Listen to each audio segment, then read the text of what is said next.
Siemka, ja jestem Adacho i witam was w kolejnym odcinku, drugim już baradokowych opowieści, sajańskich opowieści sprzed wielu lat. A jeśli chodzi o tego Freezę, to już widziałem, że pojawiały się komentarze, że ten Freeza nie jest za ładny. Dajcie spokój, dobra? Historia jest fajna. Bardock z Dragon Balla Super, czyli ten Bardock, który ma troszeczkę bardziej trójwymiarowy charakter, został połączony, a w zasadzie jego historia została połączona z Bardockiem z Dragon Balla Z. I to właśnie widzieliśmy na samym końcu ostatniego rozdziału. Shugesh, Fasha, Borgos i Tora, czyli ta oryginalna ekipa Bardocka z tego specjala telewizyjnego z Dragon Balla Z, leci teraz z Bardockiem na ostatnią misję. Nie wiadomo dlaczego Freeza pozwolił im na tę misję lecieć, a w zasadzie chyba ja już wiem dlaczego, ponieważ jeśli pamiętacie jak to wyglądało w specjalu, tam na Bardocka i jego ekipę czekał Dodoria razem z ekipą swoją, z żołnierzami Freezy, więc wydaje mi się, że Freeza wysłał Bardocka na tę misję, żeby go tam poza radarem innych Saiyan wykończyć, żeby on przypadkiem nie wszczął buntu na planecie Vegeta, no bo jako jedyny Bardock póki co domyśla się, że coś może być nie tak. Tak czy siak, rozdział drugi nazywa się Zła Machineria. Na okładce widzimy przepięknego Freezę, a właśnie, nie powiedziałem o najważniejszej rzeczy. Sayazur jest autorem tej mangi i tak jak nie będę wam wrzucał z wiadomych przyczyn już przeze mnie wiele razy wspominanych linku do Multiverse, tak jak ostatnio, wrzucę wam linki do social mediów, do profili społecznościowych Sayazura. I na Twitterze, i na Instagramie, i na Facebooku można go znaleźć, ja go znalazłem, więc jeśli chcecie odwiedzić autora, to macie ku temu okazję. Zarbon, Dodoria, powiedzcie mi... O, jesteśmy na statku Freezy, w wyższej części atmosfery planety Vegeta. Ile czasu minie zanim Saiyanie w większości wrócą na planetę Vegeta? To zajmie miesiąc, panie. Miesiąc? To niewiele dłużej niż podróż pociągiem z Zielonej Góry do Białegostoku. Jednakże, mój panie, nagle odzywa się Dodoria. Saiyanie są znaczną większością armii, którą twój ojciec ci zostawił. Anulowanie ich misji, żeby ich wyeliminować, znacznie zmniejszy liczebność naszej armii. Wiem, odpowiada Freeza. Zarbonie, pozostaw sesję rekrutowania. Chcę 200 tysięcy... nie 200. 200! Po prostu 200 nowych żołnierzy pod koniec tego tygodnia. Dodatkowo zmonopolizuj wszystkich odpoczywających agentów, a także oddział Ginyu i wyślij ich na misję, żeby podbijać planety. Tak jest, mój panie. Zarbon mówi tak, panie, a potem sobie myśli, kurwa, o co mu chodziło? Za chuja nie rozumiem, o czym on do mnie mówi. Nagle do pokoju wchodzi mały Vegeta. Ej, kto ci tu pozwolił wchodzić? Wścieka się Dodoria. Przyszedłem tutaj na wizytę do pana Freezy, mówi mały Vegeta. Czego chcesz ode mnie, Vegeta? Cóż, mój panie. O Jezu, ten teraz się rozgadał. Chłopie, ty masz 6 lat, wracaj się bawić klockami, zanim mama spuści wodę. A nie, sorry, ty nie masz mamy. Moja drużyna i ja właśnie skończyliśmy naszą misję na planecie Magmani i otrzymaliśmy twój rozkaz, żeby powrócić. Jednakże byliśmy znudzeni na naszej planecie, więc chcielibyśmy cię zapytać, czy pozwoliłbyś nam w ramach wyjątku polecieć na kolejną misję. Wiem, że jest to przeciwko twojemu rozkazowi, ale widziałem skład Bardocka, który dostał takie pozwolenie. Myślałem, że nam możesz zrobić podobny wyjątek, mówi Vegeta. To odważna prośba, mały książę. Dobrze, twoja drużyna i ty możecie lecieć na planetę Mięso. Tak, to była planeta, która miała faktycznie miejsce w tamtym specjalu. To planeta tieru S. To dla ciebie powinna być formalność, odpowiada Freeza, który zgadza się na tę prośbę, więc tutaj mamy wytłumaczenie, dlaczego Vegeta, Nappa i też Raditz, zresztą nie tylko oni, bo jeszcze tam mieliśmy dwójkę przynajmniej innych Saiyan, którzy z Vegetą przeżyli ten wybuch planety, prawda? Bo, znaczy nie przeżyli, po prostu nie było ich na planecie wtedy. Dziękuję, mój panie.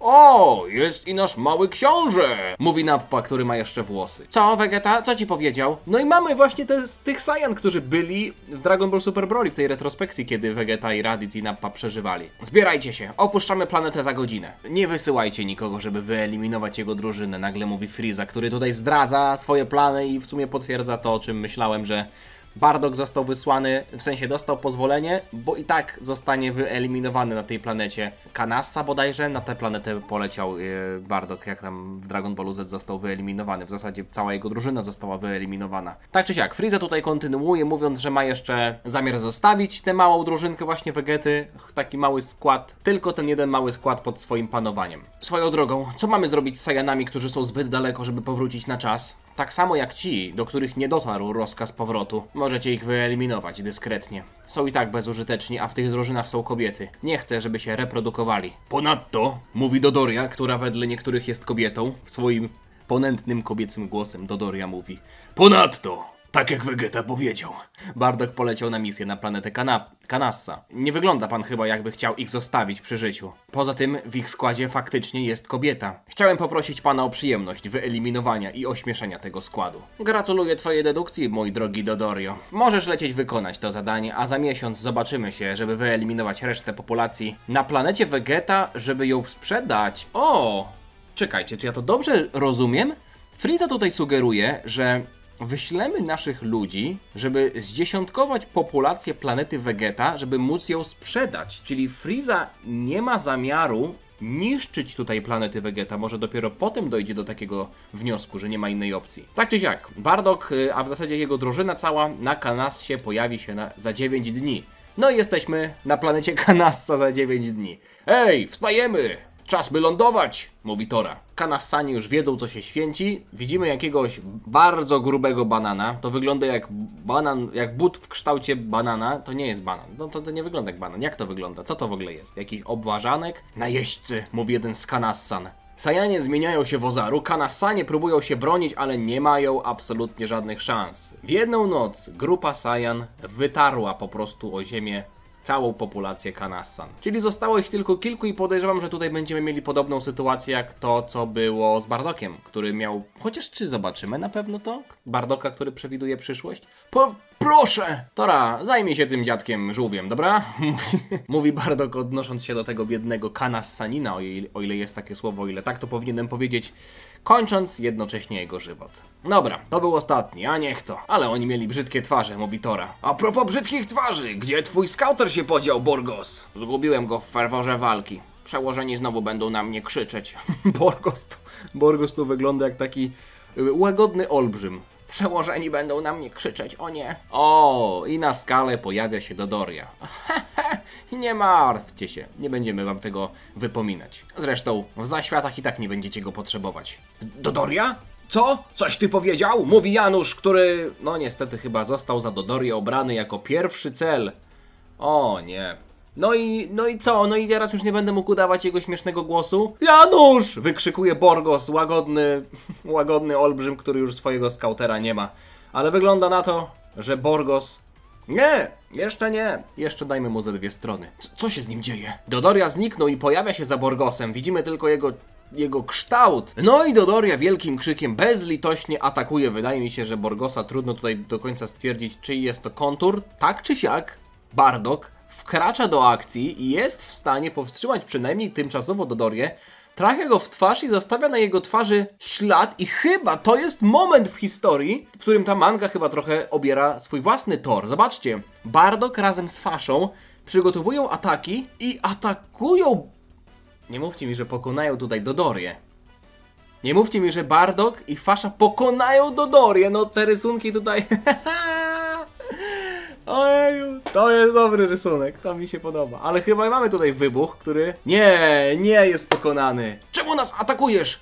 Kurwa mać. Tak naprawdę Tora powiedział motherfucker. Jesteście tacy naiwni, odpowiada Dodoria. Kto to mówi, minionku? Frieza cię tu przysłał, co? Minionku.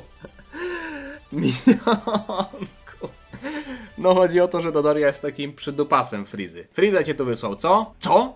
Dziwi się Tora, który nawet nie wie, o co tu chodzi, ale Bardock domyśla się już wszystkiego. Po raz kolejny, Bardock, podszedłeś zbyt blisko ognia. Jesteśmy świadomi twoich akcji na planecie Serial i gdybyś nie powiedział nam, co planuje Elec, prawdopodobnie już teraz stałbyś przed sądem. Poza tym, twoja mała rodzina i tak już jest zgubiona. Zauważyłem, że robisz się przy nich zbyt miękki, a to sprawia, że twoja praca nie jest tak efektywna i też może prowadzić do jakiegoś buntu. Ale wygląda na to, że Saiyanie tak bardzo irytują Lorda Freezę, że stwierdził, że czas zakończyć życie tego prymitywnego gatunku, mówi Dodoria. Ty draniu! Wścieka się Bardock, który zaczyna się denerwować na tyle mocno, że jest tutaj opcja, że zobaczymy po raz kolejny to wzmocnienie, którego Bardock użył na planecie Serial, bo oczywiście te wydarzenia dla tej historii są kanoniczne. Dodoria dziwi się, widząc wściekłego Bardocka, który chyba właśnie używa tego wzmocnienia. Nie jest to Super Saiyanin, chociaż Bardock traci oczy, w sensie traci źrenicę i wygląda to troszeczkę jak fałszywy Super Saiyanin. Nie wiem, czy też macie takie wrażenie. Trudno stwierdzić po kolorze, ale Bardock zdecydowanie przewyższa tutaj Dodorię. Co to są za rysunki? Nie no, ta twarz Dodorii tutaj Robi wrażenie. Okej, no ja rozumiem, że możecie, mocne słowo, ale trochę narzekać, wytykać czasami prostotę tych rysunków, ale ja staram się naprawdę nie przykładać do tego aż takiej dużej uwagi. Dodoria mimo wszystko blokuje ten cios i myślałem, że to będzie koniec, ale nie. Zablokował ten cios wzmocnionego Bardoka, ten atak, który Bardok wyrzucił w jego stronę i tym razem to Dodoria krzyczy. A wiemy, że zgodnie z prawem Dragon Ballowym, ten, kto krzyczy ostatni, ten się zazwyczaj śmieje ostatni. Dodoria tutaj póki co ma ostatni krzyk, zobaczymy, czy będzie miał ostatni śmiech. I... co to ma być? Czy Bardok znika w tym świetle wystrzeliwanym przez Dodorię? Chou Makoho! To nie jest prawdziwa nazwa, Dodoria nie wymyślaj, tam nie ma takiego słowa. Chou Makoho, nie ma takiego słowa. Bardok strzela w Dodorię, Dodoria Chou Makoho, no i tutaj widzimy Bardoka, który jest zaatakowany, czy co? I wielki wybuch, ale tu jakaś dziwna obramówka, jakby to była, nie wiem, jakby to było wspomnienie, o co tu chodzi, dlaczego tak to wygląda? Co tu się wydarzyło, dlaczego tak to wygląda, że tutaj jest taka obramówka? Czy Torę wciąga do jakiegoś tunelu czasoprzestrzennego? Dlaczego on jest w takim wirze? Mafubę ktoś na nim robi. Bardok! Nie! Zapłacisz za swoją zdradę, draniu! Tora, ale ty do kogo teraz mówisz? Do Dodori, tak? Do kogo zapłacisz za zdradę? Co to jest za napis? Tutaj jest 2 razy jest to samo. Baka, baka. Blaka, blaka, blaka. A nie! Aha! Okej, dobra, to Tora... No te rysunki jednak trochę potrafią namieszać. Czyli w tym momencie Bardok został zaatakowany. Został wbity gdzieś tam w skałę, nie ma go. I tutaj Tora się wścieka i mówi: nie no, Bardok, zostałeś pokonany. I do Dodori potem: zostaniesz pokonany. Przeze mnie teraz. I teraz Tora walczy z Bardokiem, okej. Nie z Bardokiem, z Dodorią. Dodoria niczym tutaj Vegeta, Super Vegeta w półperfekcyjnego Cella kopie go prosto w brzunio. I nagle widzimy jakieś oko? Co to za oko? Może to oko Kanas-san? Czy nie? Nie chyba. Co to ma być? Tora został wyrzucony? Głupia małpa, mówi Dodoria. Hehe, zostałaś jako jedyna. Pobawię się tobą, zanim cię zabiję, mówi Dodoria. Nie podchodź tutaj do mnie, obrzydliwa świnio! No i chyba obrzydliwa świnia podeszła, bo widzimy tylko krzyk, a w zasadzie słyszymy, a no w zasadzie to nie słyszymy, tylko widzimy. Faktycznie widzimy ten krzyk narysowany tutaj przez Faszę i to chyba koniec. Zobaczcie. Fasza, Tora, Borgos, Shugesha już wcześniej widzieliśmy, pokonani. No i Bardok również pokonany leży na ziemi. Zarbon, to Dodoria. Skończyłem swoją robotę. Doskonale. Frieza czeka na nas na statku przy planecie Vegeta. Swoją drogą, wszystko poszło dobrze? Kompletna anihilacja. Odezwał się Dodoria.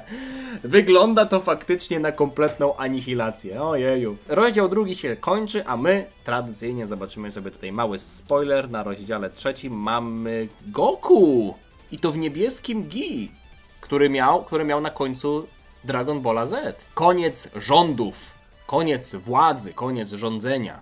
Taki jest tytuł 3 rozdziału. Na okładce mamy wspomnianego Goku i również Radica, czyli będzie tutaj chyba część historii już wykraczająca poza wybuch planety Vegeta. Zobaczymy, o co tu chodzi. To są historie cały czas Bardoka, ale jeśli mamy tutaj Goku i Radica, czyli czasy, w których Bardoka już nie było, to może będzie nawiązanie do tego życzenia, które Bardok wypowiedział na planecie Serial, prawda? Żeby jego synowie rozkwitali. Może tutaj będzie faktycznie rozwinięcie tego kontrowersyjnego wątku z sagi Granoli, z mangi Dragon Ball Super. Póki co, mam nadzieję, że wam się podobało. Jeśli tak, zostawcie lajka. W ogóle możecie zostawić lajka albo komentarz dla zasięgu, albo nie dla zasięgu. Ja wiem, że tutaj rysunki nie są na poziomie Dragon Ball Kakumei, ale doceniam to, że historia powstaje właśnie w taki sposób, żeby połączyć te dwie wersje Bardoka. Zresztą pamiętajcie, co Sayazur napisał przed pierwszym rozdziałem. Jego celem jest połączenie fanów mangi Dragon Ball Super i też Dragon Balla Z, żeby po prostu, żebyśmy wszyscy sobie podali rękę, ok? Także zostały nam 2 rozdziały, 2 są za nami. Tyle, jeśli chodzi o dzisiejszy odcinek. Mam nadzieję, że wam się podobało. Jeśli tak, to już wam powiedziałem, nie będę się powtarzał. Życzę wam miłego dnia, spokojnego i radosnego popołudnia. Nie wiem, kiedy to widzicie. Trzymajcie się, na razie, cześć! Diana!